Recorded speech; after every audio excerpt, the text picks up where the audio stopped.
Otani Magic. Rotani Magic, Otani Magic. It Otani is real, Magic, man. Brother, Mookie it's real, Magic, brothers. Mookie Magic, Yamamoto Magic. No. Hello and welcome back to Dodger Debate. I'm Jack Harris, the LA Times Dodger beat writer, along with our columnists Bill Plaschke and Dylan Hernandez. And guys, we're going to the sewer for the NLDS, the San Diego Padres. Gaslamp District is the sewer. I'll say it again. Yes, a Plaschke nickname for the gas lamp, where the Padres eliminated the Atlanta Braves in the wild card series this week, a 2-game sweep there, which sets up an NL West matchup in the NLDS for the Dodgers. They'll play the Padres in that round for the third time in the last 5 years. Of course, the Padres eliminated the Dodgers in the NLDS in 2022. The division race between these two teams went down to the wire this year with the Dodgers winning the NL West. We talked about it on the last show. We figured they'd get the Padres. It's obviously the tougher matchup, but it's also the one that, I think presents an interesting opportunity for the Dodgers to get some level of playoff redemption with how things went a couple years ago. How do you guys feel about this matchup here, which will get underway on Saturday? I can already start the debate right now. Yamamoto in game one. Are you kidding me? What are they thinking? What are they thinking? They saw Jack, what I saw, which is that my guy is better than Plaschke's guy. You got some label. They took Dylan Scott from my guy. Let me ask you this, Jack. How many times has Yamamoto pitched since June? 3, 4? 4 times. Only passed the 4th inning in one of them. 16 innings of greatness. So they're risking blowing game one. They blow game one, all hell's breaking loose. You all know that, right? They blow game one, all the demons come flying back in the stadium. Why would they risk? Why would they risk blowing game one? I don't know. It's a huge risk. This was the big news from the Dodgers' first open workout on Thursday, the first one that media were allowed in the stadium for this week. And yeah, Andrew Friedman just dropped it to a question about how difficult the decision was between Flaherty and Yamamoto for game one. He goes, "Oh, actually, we're flipping it." So they're pitching Yamamoto in game one, at least Friedman said, because it will allow him to be available for game 5. Yoshinobu Yamamoto has not pitched. Why are you thinking about game 5? Game 5's a long way away. Okay, it's well, about winning now. Yeah, here's the thing, though, right? Is like they didn't think about this before. Like Jack thought of it. Yeah, last time we were on this show, Jack talked about it, right? So that was my question with this. Doesn't this make you wonder if I don't know, something going on? Plaschke's guy going to even be able to answer the bell with the Dodgers? Oh, come on, my guy will be there. He'll be there. I guarantee my guy. Is your guy going to be there? Can your guy answer the bell, Dylan? I have a feeling my other guy, Kershaw, is going to have to replace your guy on the roster because your guy can't answer the bell. You guys really think something's going on with Flaherty? Well, there's some subtext here. So I do think it's legitimate, like as we talked about before. There was no reason to me to start Flaherty in game 1 and Yamamoto in game 2 when if you flip them, it does keep both of them viable for game 5. Like the Dodgers, or at least Dave Roberts has already said, they don't plan on pitching Yamamoto on 4 days rest in the playoffs. He didn't do it at all in the regular season. It's obviously wasn't his schedule in Japan before he came over this year. Jack Flaherty's a veteran pitcher who's pitched on 4 days rest plenty. Game 1 to game 5 is 5 days rest. Game 2 to game 5 is 4 days rest. You keep them both online in case you need them in a series where you might have to lean on your bullpen a lot in games 3 and 4. The subtext here is that Jack Flaherty did not look great down the stretch this season. Most concerningly, his fastball was down in his last 2 starts. Andrew Friedman said today they think it was more delivery-based stuff that they've cleaned up in some bullpen sessions. But yes, I do think that while ultimately, to me, this makes the most sense. Again, the way that this all trickled out, I mean, even yesterday or on Wednesday, Brandon Gomes said that they were planning to start Jack Flaherty game 1, Yamamoto game 2. The team tweeted out graphics about those two guys pitching in that order. So, I think the logic they presented today makes sense if that's why you want to switch them. But Jack Flaherty is your ace. He's not anymore. Not anymore, baby. He's your ace. You start your ace in game 1. They are. It's a must win. It's a must win for Yamamoto. They cannot lose game 1. The Padres can lose game 1. Dodgers cannot lose game 1. Absolutely not. It's a must win for them. It's the biggest game in 3 seasons. I trust it to a guy who's pitched more than 4 innings once. Richest pitcher in the history of the game. Game's been around forever. No one has been paid as much to pitch as Yoshinobu Yamamoto. Now I'll go on after the game and I'll give my regrets if I'm wrong, but This is a mistake. This is a big mistake. I mean, is the mistake just because you think the gap between Flaherty and Yamamoto is that big? Because, like, personally, I don't have an issue with this. It does make me suspicious about if there's other things going on, but frankly, the way that Jack Flaherty pitched for the Dodgers after coming over, he was good. But calling him an ace, like he had a 3.5 ERA. His last three starts weren't great. Yes, he does have the established big league career. He's been a key guy on a team that's advanced in the playoffs before with the Cardinals, and I think is maybe somewhat the safer bet if you're going on, just the fact that he's not coming off a shoulder injury and has actually pitched past the fifth inning at some point since the 4th of July. Um, but like to me, this Yamamoto's 4 starts. How many of them were decent? 2. Well, he said 2 good starts since June. 3. Are you out of your mind? Well, the other ones he was sick. He's a secret weapon, but you use him as a weapon. You don't use him as a. He's not. That was one of the good ones when he was sick in Colorado. You don't run him out there first game. Look, to me, this speaks more to the fact that like the Dodgers pitching staff isn't very good. Like this is not like if you're having to make these kind of moves and you are worrying about Game 5, which I think is fair. Like in this series against a really good Padres team, you should be worrying about Game 5 because I think there's a very good chance that if the Dodgers advance, it's going to require all 5 games. So you keep them both viable. Like that part all makes sense to me. But and to Dylan's point, I do think that the Dodgers' best chance of getting deep in October, like, probably relies on Yamamoto pitching at a certain kind of level. The kind of level that just given Jack Flaherty stuff, I don't know if he can get to. Like, of the two, the higher ceiling is definitely Yamamoto. The problem is the lower floor is probably also him because of the injuries, because he's still new to this league, because it is his first big league postseason. Yeah, I mean, we don't even know if his arm is healthy or not. I mean, he's pitched 5 innings once. We don't know how long he can go. Well, he's going to tax the bullpen. He's healthy. I mean, he's going to tax the bullpen right away. Yeah, well, and that's ultimately what this comes down to, right? Like, let's take these two guys, like our little debate, out of this for a second. What they're basically saying is like we might need both guys for Game 5, which is basically translation. We're planning to run the bullpen into the ground over the first 4 games. I mean, really, that's what this is about, right? And especially in Games 3 and 4. What if there's not a Game 5? I don't think you plan for a Game 5 in Game 1. I just don't think you do that. I just don't think they have the arm, and I think it's also kind of telling, by the way, right? I mean, maybe they do this regardless, but, just a couple of days ago, Friedman was in Japan watching Roki Sasaki, right? I mean, he's got to think about like next year. I mean, because this situation is about next year. What do you No, I'm just telling you, this situation, he was in Japan. This is a fact. He was there, and he was there because he's looking at this pitching staff and like, how am I going to put a Band-Aid on this thing? Okay, yes, Ohtani's coming back, but we have a lot of money committed to these guys that we're not sure how they're going to turn out. Let me go find this guy. Hopefully the Chiba Lotte Marines post him, and I can get this minimum salary guy that I think can contribute.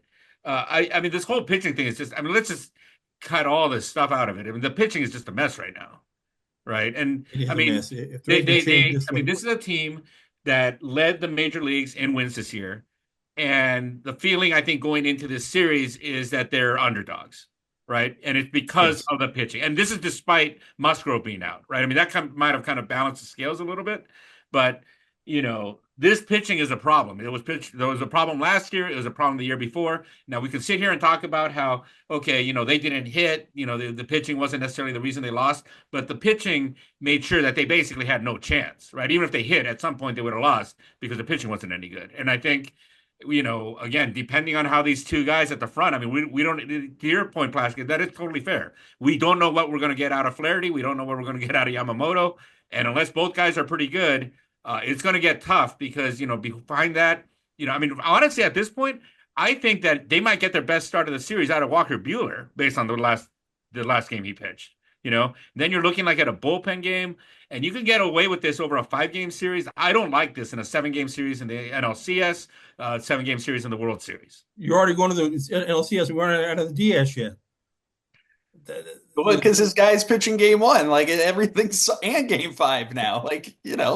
So both you guys would rather have Yamamoto than Flaherty. Both you guys would rather have him start. I think with the calendar and keeping him alive for Game 5, yeah. They also need length, don't they, from one of these guys? I mean, if it's if it's 4 great Well, innings they're not or getting like out of 5 great Yamamoto. innings, no, I know, and that again that is a concern. I'm not going to sit here and pretend that they're sending out like a prime Pedro Martinez out there, right? I mean, this is a concern, and it's not just going to be about the quality, I think, but at some point somebody's going to have to give them length just to alleviate the pressure from the bullpen. And I know there are going to be days off in here, where you can kind of reset things a little bit.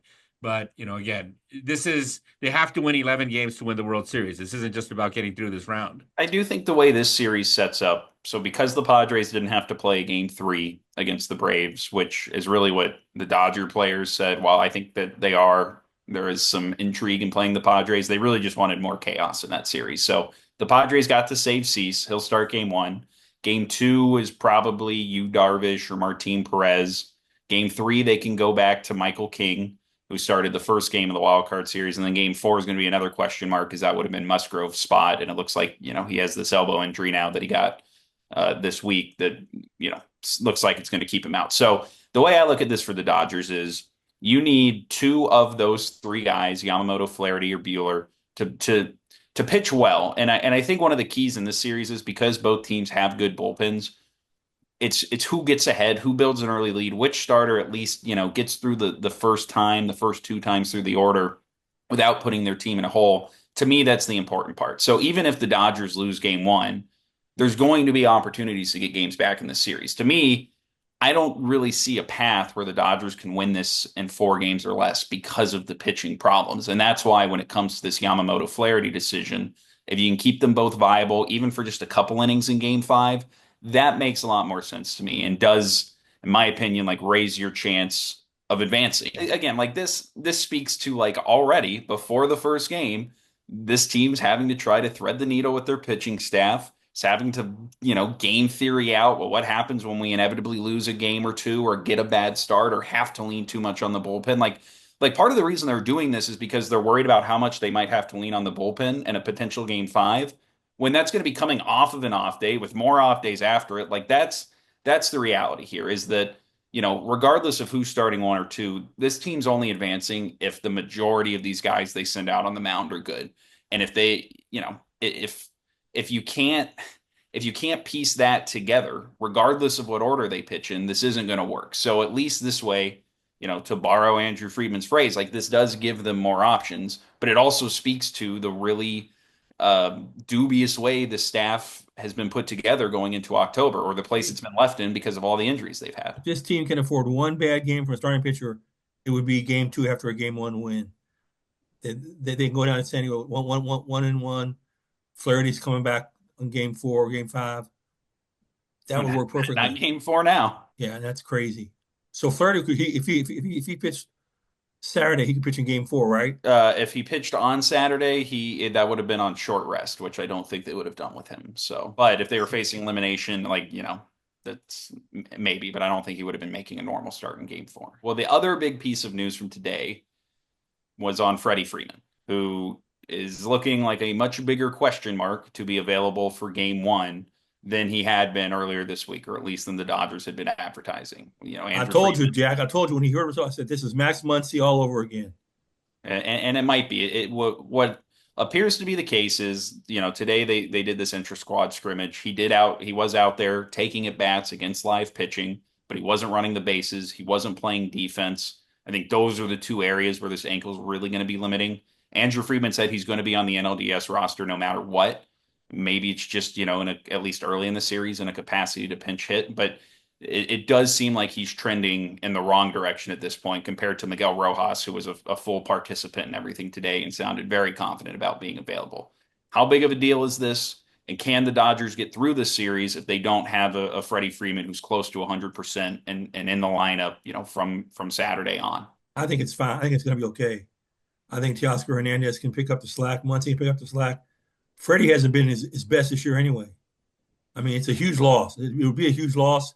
He's not 100%, but I think they have enough hitters around him to make it okay. Yeah, man, I don't know. It's starting to, yeah, you're not getting a good feeling about the way this is shaping up, right? Yeah. And to me, that's like the vibe here is the pitching is not in a great spot. The lineup's not coming together in the way you need. And if you are going to advance in the series, it means that a lot of guys are going to have to play well. Now, this has been one of the themes we're hearing from players this week is, they all stayed after the workouts on Tuesday and Wednesday to have a watch party to watch the Padres Braves game. Chris Taylor said they're trying to, recreate a little bit of that bubble atmosphere they had in 2020 where guys were all together. They've been talking about sacrificing family time this week, all that kind of stuff, which is really for a team that we hadn't heard a ton about, like the camaraderie and togetherness, whatever. Like it is notable how much they are trying to at least push this idea that, hey, we're going to come into the series with intensity. We're going to come into it together. We understand the Padres always give us our best, and we're going to be ready for it this time.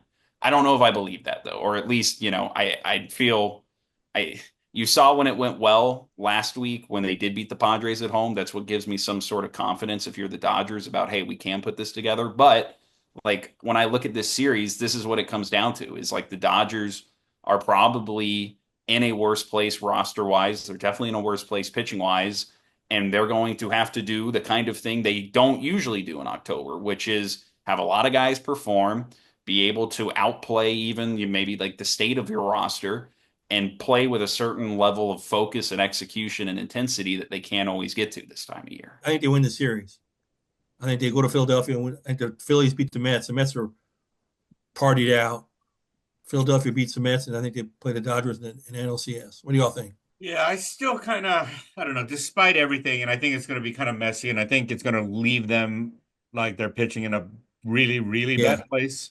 I think they're going to get through this. I don't really know why I think that, but like probably just recency bias and just what I saw last week. But I think it's going to leave their pitching like in a really bad spot for the next series. I think they can get through 5 with this pitching. I don't know about 7-game series. I agree. I mean, I pretty much agree with you guys. Like Plaschke won't like this, but I do think the Dodgers probably drop game 1. I think they come back and they win game 2. I think they'll have a good chance at winning, game 4 and what will probably be a Padres bullpen game. And then it comes down to a game 5 where, a Dylan Cease versus a Yamamoto Flaherty duo. Like I do think I think the Dodgers beating the Padres last week is important. I think they feel comfortable enough against the Padres pitching staff. They've seen them enough that they're not going to get as surprised as maybe, pitching staffs in the past have made them. And yeah, I think with the lineup, like I'd be pretty surprised if the lineup goes completely missing like it has. And I think if the Dodgers can catch a few early leads, turn a couple games over to their bullpen, like that's the recipe for success for them. And that's why, like, when it comes to the starting pitching point, even if you don't get length in this series, you could maybe get away with it. Now, again, in a 7-game series, you're going to be asking a lot out of your bullpen. But I think in a 5-game series against the team you just did rise to the occasion against to win a division, a team that to some extent, like the Dodgers are going to be motivated in a way that they aren't Totally always are at the start of an October. I think the Dodgers could sweep. I'm serious. I hate the game 1 decision, but I think the Dodgers could sweep. I think Now that's the take. I think they're that good. They're the best record in baseball. Their lineup is so deep. Shohei's can perform miracles. Their bullpen's great. We're all freaking out about the damn Padres. Let's worry about the Phillies or the Mets, not the Padres. I don't know. If they're going to sweep, that means game 1 really gave them that momentum, right? Yeah, and I'll say I was wrong. I think it was a mistake. They're going to ride the Yamamoto Express to victory. Yamamoto gets knocked out in the 5th inning, and the bullpen takes over. Yeah, I think the Dodgers can win this in 5. I'll go Dodgers in 4. I say Dodgers in 3. Wow, a lot of optimism on this call for a team that we've been kind of crushing all year. I'm just saying, I just got a feeling. But you'll see in game 1's going to be a mistake. Yamamoto should not start the game, but they're good enough to overcome that mistake. All right, well, we'll all be out there. We'll all be in the gas lamp in Plaschke's favorite place. We'll be doing these shows after each game. And we have a lot of stuff on LATimes.com too, previewing this series. So Jack has like 20 stories on the website right now, so check it out. Yeah, Jack, you're unbelievable. You're such a workhorse. Kind of tired for it being October 3rd today. Again, full props to you, Jack. Full props to you. Jack is their Flaherty / Yamamoto. Just both. He's their ace. Jack's our ace. All right. Well, for Bill and Dylan, I'm Yama Flaherty apparently, and Flare Yamamoto, Flare Yoto.